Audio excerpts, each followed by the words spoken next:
السلام عليكم ورحمة الله وبركاته. كسو دواو برنامج رمضان قيبتي لبعض.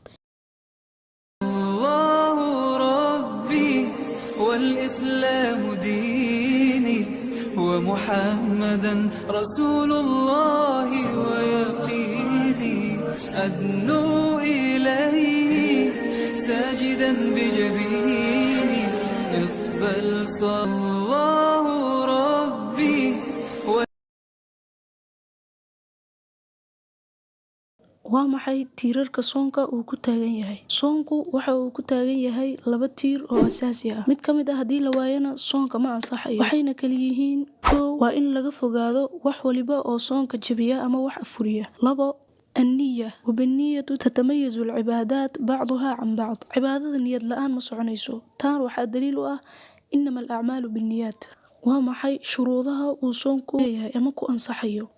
soonku waxa uu leeyahay shuruudo. haddii la waayo mid ka mid ah shuruudahaas aanan soonku ansaxaynin: kow، الإسلام، فلا يجب ولا يصح الصيام من الكافر. waa inuu qofku muslim yahay. qof gaal ah soonku ma waajibayo kamana ansaxayo, lianna soonku waa cibaado, cibaadadana kama ansaxayso gaal.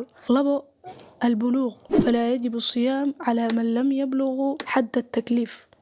waa inuu yahay qofku qaangaar, kuma waajibayo aanan gaarin waqtiga mukallafnimada. waxaana daliil u ah liqowlihi sallallahu alayhi wasallam: رفع القلم عن ثلاثة فذكر منهم الصبي حتى يحتلم. waxaa qalanka laga koryeelay saddex, waxaana ka mid ahaa saddexdaas sabi ama cunuga saqiirka ilaa uu ka qaangaaro. laakiin soonku waa uu ka ansaxayaa cunuga yar hadduu soomo, walaakinahu yasixu siyaam min ghayri albaaligh low saama. sideedana ilmaha yaryar hadday sameeyaan wax cibaadada ah ama wax wanaagsan waa laga aqbalayaa, waxaana ajarkaas loo xisaabayaa waalidkii wanaagsanaa ee uu soo barbaariyey cunugaas. midda saddexaad، العقل، فلا يجب الصيام على المجنون لقوله صلى الله عليه وسلم: رفع القلم عن ثلاثة فذكر منهم المجنون. وإنه يهي قف عقل له oo aboodi karo soonka, kuma waajibayo qof majnuun ah. qolkii nabiga ayaa daliil u ah sallallahu alayhi wasallam oo yiri saddex waxaa laga koryeelayaa qalinka, waxaana ka mid ahaa majnuun. midda afaraad، الصحة، فمن كان مريضا لا يطيق الصيام لم يجب عليه، فإن زال المرض وجب عليه قضاء ما أفطره من أيام. midda afaraad waa in la helaa caafimaad. qofka hadduu xanuunsan yahay oo uusan awoodin soon waajib kuma aha, balse markuu xanuunka ka zuulo ama uu caafimaado waxaa waajib ku ah inuu soo qadayo amaba uu soo gudo maalmihii uu afuray. midda shanaad، الإقامة، فلا يجب الصوم على المسافر. qofku waa inuu yahay qof meel degan.